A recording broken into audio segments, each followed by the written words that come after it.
വചനവീഥിയിലൂടെ father ജെ.ബി. Puthur.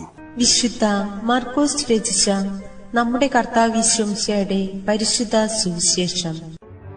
അധ്യായം 9, 42 മുതൽ 50 വരെയുള്ള വാക്യങ്ങൾ.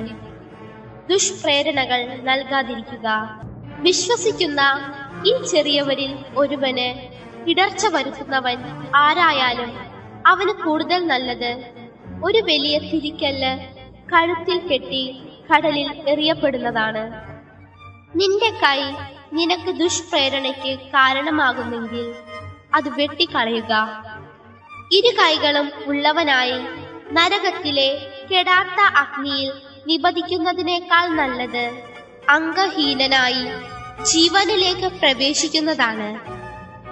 നിന്റെ പാദം നിനക്ക് ദുഷ്പ്രേരണയ്ക്ക് കാരണമാകുന്നെങ്കിൽ അത് മുറിച്ചു കളയുക.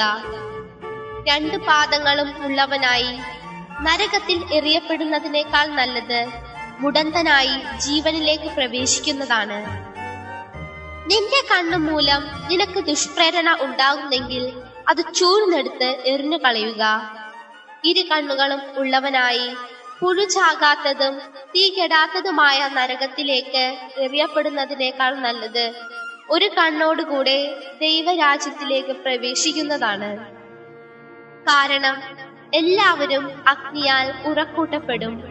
ഉപ്പ് നല്ലതാണ്, എന്നാൽ ഉറ കെട്ടുപോയാൽ പിന്നെ എന്തുകൊണ്ട് അതിന് ഉറക്കൂട്ടും? നിങ്ങളിൽ ഉപ്പുണ്ടായിരിക്കട്ടെ, പരസ്പരം സമാധാനത്തിൽ വർദ്ധിക്കുകയും ചെയ്യുവിൻ.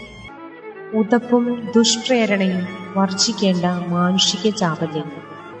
ഉതപ്പും ദുഷ്പ്രേരണകളും എന്ന മനുഷ്യന്റെ ചാപല്യത്തെ സംബന്ധിച്ച് വലിയ പ്രാധാന്യത്തോടു കൂടിയാണ് യേശു സമാന്തര സുവിശേഷങ്ങളിൽ സംസാരിക്കുന്നതായിട്ട് സമാന്തര സുവിശേഷങ്ങളിൽ നമ്മൾ കാണുന്നത്.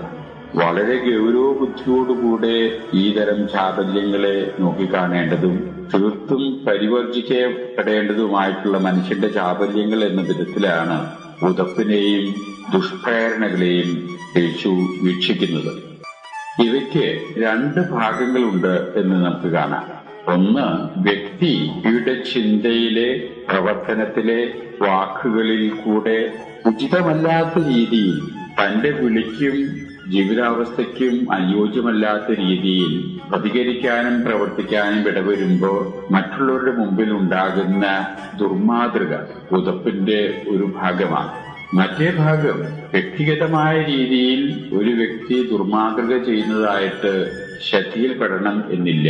എന്നാൽ അവരനെ തെറ്റ് ചെയ്യുന്നതിന് വേണ്ടി പ്രേരണ നൽകാൻ ഇടവരിക, അതും വാക്കുകളിൽ കൂടെ, പ്രവർത്തനങ്ങളിൽ കൂടെ, ജീവിത വൃത്തിയിൽ കൂടെ ഏതെങ്കിലും തരത്തിൽ ഒളിഞ്ഞോ തെളിഞ്ഞോ മറ്റുള്ളവരെ തെറ്റ് ചെയ്യാൻ വേണ്ടി പ്രേരിപ്പിക്കാൻ ഇടവരിക എന്നുള്ളതും ദുഷ്പ്രേരണയുടെ ഉതപ്പിന്റെ ഭാഗത്തിൽപ്പെടുന്നതായിരിക്കും. ഇവ 2 തരത്തിലുള്ളതായാലും ശരി, മനുഷ്യനെ സംബന്ധിച്ചിടത്തോളം തീർത്തും പരിവർജിക്കേണ്ട, ഉപേക്ഷിക്കേണ്ട, ദുരന്തങ്ങൾക്ക് ഇടയാക്കാൻ പോരുന്ന യാഥാർത്ഥ്യങ്ങളാണ് എന്നതാണ് യേശു വ്യക്തമാക്കുന്നത്. സുവിശേഷങ്ങളിൽ ഉള്ള പ്രതിപാദനം നാം വിശകലനം ചെയ്യുമ്പോൾ അതിശക്തമായ വാക്കുകളിൽ കൂടിയാണ് യേശു ഉതപ്പിനെതിരായിട്ടും ദുഷ്പ്രേരണകൾക്കെതിരായിട്ടും സംസാരിക്കുന്നത് എന്ന് കാണാം. ഇവ ലൗകികമായിട്ടുള്ള ജീവിത ബദ്ധപ്പാടുകളിൽ മുഴുകി ജീവിക്കുന്ന വ്യക്തികളെ ഉദ്ദേശിച്ചായിരിക്കാം ഇത്രയും ശക്തമായിട്ടുള്ള വാക്കുകളിൽ ശസ്ത്രക്രിയ രൂപത്തിലൂടെ കഠിനമായ പദങ്ങൾ ഉപയോഗിച്ചുകൊണ്ട് യേശു അത് വ്യക്തമാക്കുന്നത്. എന്നാൽ ലോകത്തിൻ്റെതായിട്ടുള്ള ലൗകിക ബദ്ധപ്പാടുകളിൽ നിന്നൊക്കെ തിരഞ്ഞെടുക്കപ്പെട്ട വ്യക്തികൾ എന്ന നിലയിൽ അതിൽ നിന്ന് അല്പം വ്യത്യാസപ്പെട്ട ജീവിത വൃത്തിയിലേക്ക് വിളിക്കപ്പെട്ടിരിക്കുന്ന വ്യക്തികളിൽ ഈ തരത്തില് വളരെ വ്യക്തമായ രീതിയിലുള്ള ദുഷ്പ്രേരണകളോ വ്യക്തമായ രീതിയിലുള്ള ദുർമാതൃകകളോ ഉണ്ടായില്ലെങ്കിൽ തന്നെ അതിശക്തമായിട്ടുള്ള രീതിയിലുള്ള വികാരക്ഷോഭങ്ങള്, ഉചിതമല്ലാത്ത രീതിയിലുള്ള വർത്തന രീതികള്, ചിന്തയിലുള്ള കുതന്ത്രങ്ങള്, സ്വാർത്ഥപരമായ ചിന്തകള്, അതിൽ നിന്നുണ്ടാകുന്ന പ്രവർത്തന ശൈലികള്, ഇതൊക്കെ ഉതപ്പിന്റെ പരിധിയിൽപ്പെടുന്ന ചാബല്യങ്ങളായിട്ട് പരിഗണിക്കപ്പെടും. അങ്ങനെ നോക്കുമ്പോൾ സാധാരണ നന്നായിട്ട് ജീവിക്കുന്നു എന്ന് വിചാരിക്കുന്ന മനുഷ്യര് തന്നെ അവരുടെ ജീവിതത്തിൽ വന്നു ഭവിക്കാനിടവരുന്ന ഉതപ്പിനും ദുഷ്പ്രേരണകൾക്കും സാധ്യതകൾ വളരെയേറെയാണ് എന്ന് നമുക്കറിയാം.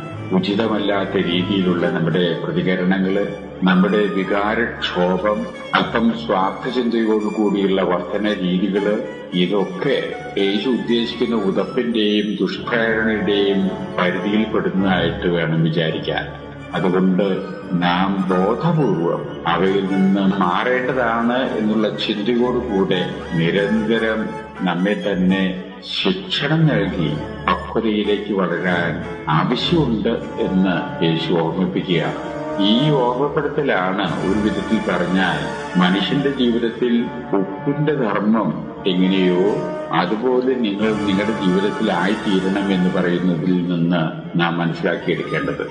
മിതമായിട്ടുള്ള രീതിയിൽ ഉചിതമായിട്ടുള്ള വിധത്തിൽ പ്രതികരിക്കാൻ നാം അഭ്യസിക്കേണ്ടിയിരിക്കുന്നു. സമാധാനത്തിന് മുൻതൂക്കം കൊടുത്തുകൊണ്ട് ആയിരിക്കണം നമ്മുടെ പ്രവർത്തനങ്ങളെ ക്രമീകരിക്കേണ്ടത്. അങ്ങനെ സമൂഹത്തിലാണെങ്കിൽ മറ്റു വ്യക്തികൾക്ക് ജീവിതത്തിൽ ഒരു രുചി പ്രദാനം ചെയ്യാൻ സാധിക്കത്തക്ക വിധത്തില്, ഉന്മേഷം കൊടുക്കാൻ സാധിക്കത്തക്ക വിധത്തില്, മാതൃകയാകത്തക്ക വിധത്തില് ദുഷ്പ്രേരണകൾ ഒരിക്കലും നൽകാതെ ജീവിക്കാനുള്ള നമ്മുടേതായിട്ടുള്ള കടപ്പാട് നമ്മെ ഓർമ്മിപ്പിക്കുന്ന ഒരു സുവിശേഷ ഭാഗമാണ് ഇന്നത്തേത് എന്ന് ചിന്തിക്കുന്നതിൽ തെറ്റില്ല.